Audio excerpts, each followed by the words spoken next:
இது எங்கெங்கெல்லாம் தெரிய வருதோ அங்கங்கெல்லாம் உடனடியா நடவடிக்கை எடுத்து ஏன்னா, இது வந்து பார்த்தீங்கன்னா, அவங்க ரொம்ப வருஷமா பழகுன ஒரு விஷயம். அதனால அவங்கனால திடீர்னு அத ஏத்துக்க முடியல. ஆனாலும் இது ரொம்ப கடுமையான குற்றம். கடுமையா வந்து இத வந்து அரசு வந்து எதிர்க்குது. இது வந்து எந்த ஒரு கன்சியூமரோட பணத்தையும் யாருமே தனிநபர்கள் யார் கைக்கும் போக்கூடாதுங்கிற நோக்கத்துல தான் இவ்வளோ இந்த மாறுபாடுகள் எல்லாத்தையுமே இங்க கொண்டு வந்தோம்.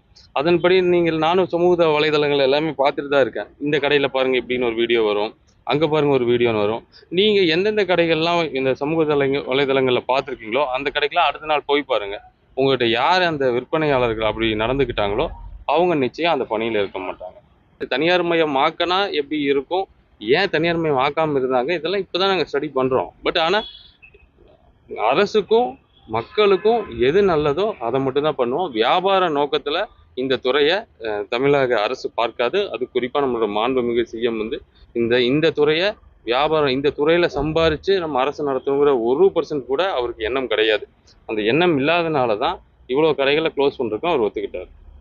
அப்புறம் இன்னொன்னு, அந்த 717 கடை வந்து க்ளோஸ் ஆயிருச்சா? எங்க லிஸ்ட்ன்னு நெறைய பேர் கேட்குறாங்க.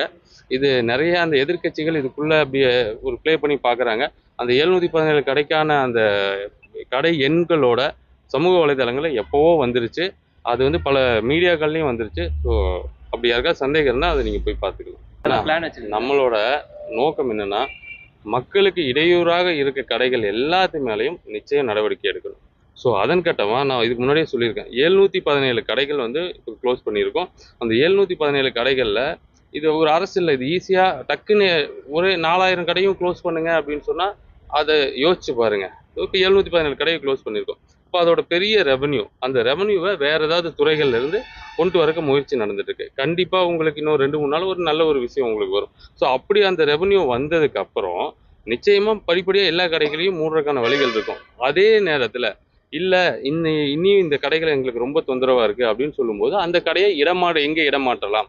அந்த பகுதியில இருந்து இன்னும் எவ்வளவு தூரத்துக்கு கொண்டு போலாங்கிறதையும் அரசு பரிசீலனையில இருக்கு. இந்த மணமகள் மன்றங்களையும் வரைமுறைப்படுத்துறதுக்கு அதான் இப்ப என்னன்னா ஃபர்ஸ்ட்டு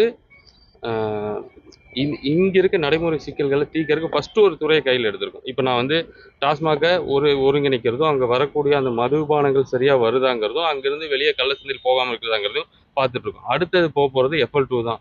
ஸோ வெயிட் பண்ணி பாருங்க, FL2 நல்லா இருக்கும்.